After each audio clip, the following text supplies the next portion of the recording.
Neydi? Dönüger anallah. Kuyakta hibidin, sağalır bütün gönüller.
Saya ingin masih sebagai izin mana bir yapıp ya yürüyüşler.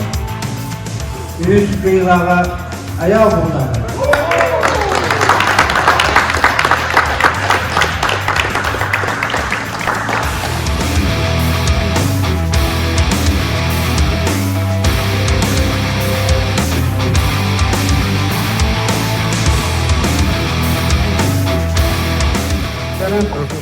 Kalau kita mulai tak protokol dikit itu.